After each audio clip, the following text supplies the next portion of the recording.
Good morning to all my dear students. Today we are going to learn question number 2 from exercise 1.1. Okay, so you can see the question. Find the LCM and HCF of the following pairs of integers and verify that LCM into HCF is equal to product of the two numbers. Okay, so सबसे पहले मैं ये question समझा देती हूँ क्या मतलब है इसका। अभी यहाँ पर क्या दिख रहा है, find the LCM and HCF of the following pairs of integers. ठीक है, यहाँ पे दिख रहा है आपको question number first, second and third. ठीक है, तो ये इंटीजर्स के पेयर हैं। इनका हमें क्या करना है, एलसीएम एंड एचसीएफ को फाइंड आउट करना है। और जब एलसीएम एचसीएफ फाइंड आउट हो जाएगा तो उसके बाद हमको वेरीफाई करना है कि LCM into HCF is equal to product of the two numbers. तो ये जो रूल है, इस पर हमें इनको क्या करना है, फिट करना है इनके एलसीएम और एचसीएफ को, और देखना है कि ये वेरीफाई होता है कि नहीं। ठीक है, so let's start and please pay attention here. अब यहाँ देखो क्वेश्चन नंबर फर्स्ट क्या है, 26 एंड 91। ठीक है, तो 26 है एंड 91 है। तो सबसे पहले एलसीएम और एचसीएफ फाइंड आउट करने के लिए हमें क्या करना पड़ेगा, इसको फैक्टराइज करना पड़ेगा। ठीक है, तो इसके फैक्टर फाइंड आउट करेंगे। तो फैक्टर कौन से फाइंड करेंगे हम, प्राइम फैक्टर। ओके, तो अब यहाँ देखो 26 को अगर हम फैक्टराइज करते हैं, कौन से टेबल में जाएगा, 26 2 के टेबल में जाएगा। 2 1 सा 2, 2 3 सा 6 है ना। 2 के टेबल में 13 टाइम गया, और 13 कौन से टेबल में जाएगा, किसी की भी नहीं जाएगा, वो खुद के टेबल में जाएगा। ठीक है, तो ये इसको हो गया, ये इसका फैक्टराइजेशन हो गया, किसका, 26 नंबर का। अब यहाँ पे हम लेंगे 91। अब 91 ये भी प्राइम नंबर है, तो मतलब 3 केस में देखेंगे नहीं जाता है, 5 केस में तो जाएगा ही नहीं, तो सीधा 7 के टेबल में जाएगा, ये 13 टाइम है ना। तो 7 13 जा होता है 91, और 13 का यहाँ पे 1 टाइम हो जाएगा। ठीक है, समझ गया।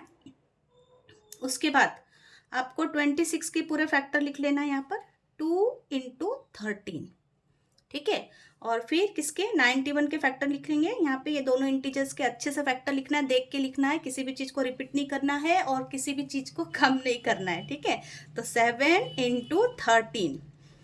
कभी कभी क्या होता है, अभी तो यहाँ फिलहाल में 2 ही फैक्टर दिख रहे हैं, तो कभी कभी क्या होता है 2 से ज़्यादा या 5 to 6 फैक्टर होने की वजह से क्या होता है, एक फैक्टर मिस कर देते हैं या फिर एक फैक्टर बढ़ा देते हैं। तो कभी भी इसको अच्छे से काउंट करेंगे कितने फैक्टर है, और उसके बाद इसको लिखेंगे।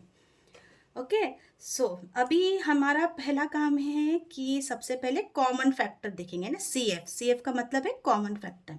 तो दोनों में कॉमन फैक्टर क्या है, 13 है ना। तो ये 13 दोनों में कॉमन है, तो मैं इसको यहाँ पे लिख देती हूँ 13। अब उसके बाद आपको करना है अनकॉमन फैक्टर। ठीक है, तो अनकॉमन फैक्टर में क्या आएगा, यहाँ पे जो छूट गया है 2 and 7, तो यहाँ लिखेंगे 2 into 7। तो और इसके बाद एलसीएम। तो एलसीएम का क्या मतलब हो जाएगा, यहाँ पर कॉमन इंटू अनकॉमन फैक्टर। तो कॉमन फैक्टर में क्या है हमारा 13 है, और अनकॉमन में 13 इंटू 2 इंटू 7। ठीक है, तो अब यहाँ पर 13 इंटू 2 इंटू 7 करेंगे तो इसका पूरा इंटू आ जाएगा 182। रफ में आप लोग करके देख सकते हैं, 182। ठीक है, तो यहाँ एलसीएम क्या निकला है, 182। ओके, फिर है यहाँ पर HCF। अब HCF मतलब क्या होता है, कॉमन फैक्टर का प्रोडक्ट है ना। तो यहाँ पे कॉमन फैक्टर सिर्फ 13 है, तो यहाँ मैं लिखूंगी ओनली 13। ठीक है, तो अब हमने क्या किया, यहाँ पे LCM हमारा फाइंड आउट हो गया, HCF हमारा फाइंड आउट हो गया। अब हमको क्या करना है, इसको वेरीफाई करना है इस रूल में। कौन से, LCM into HCF is equal to product of the two numbers. ठीक है, इसमें फिट करना है। तो सबसे पहले मैं ये रूल लिख लेती हूँ,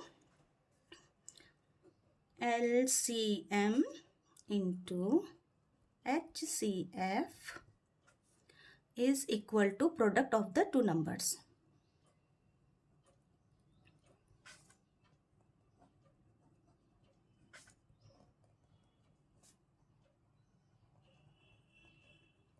ठीक है, अब यहाँ पर हमारा LCM है 182। ठीक, ये है LCM हुआ है ना, तो 182 यहाँ LCM है और HCF है 13।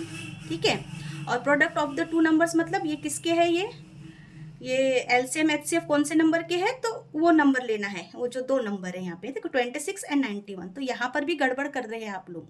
तो ध्यान से देखो कि product of the two numbers मतलब 26 और 91 जो क्वेश्चन है हमारा वो आएगा 26 इंटू 91, ठीक है। तो 182 इंटू 13, अब यहाँ पे इन दोनों का जब हम इंटू करते हैं तो उसका आंसर आता है 2366, ठीक है। तो रफ में आप इसका इंटू करके देख सकते हैं, अच्छे से इंटू करेंगे और आंसर आएगा 2366, और इसका भी आंसर आता है 2366।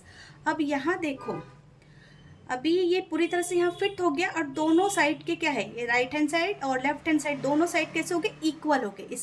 इसका मतलब क्या हुआ है कि जो हमारा ये जो हमारा जो रूल है इसमें ये जो दोनों हमारे 26 और 91 ये नंबर क्या होते हैं, ये पूरी तरह से सेटिस्फाइड हो गए यहाँ पे, ठीक है। और फिट भी हो गया और आंसर इक्वल आ गया। अगर आपका आंसर इक्वल नहीं आता है तो आपने यहाँ पर कहीं गड़बड़ी की है ना।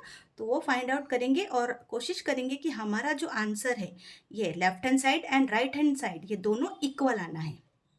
तभी जाकर हमारा जो भी गिवन क्वेश्चन है, जो भी गिवन नंबर्स है वो सेटिस्फाई होंगे इस रूल पर, ठीक है। सो होप यू अंडरस्टैंड, और नहीं समझता है तो फिर से मैं आप लोगों को समझा दूंगी, ओके।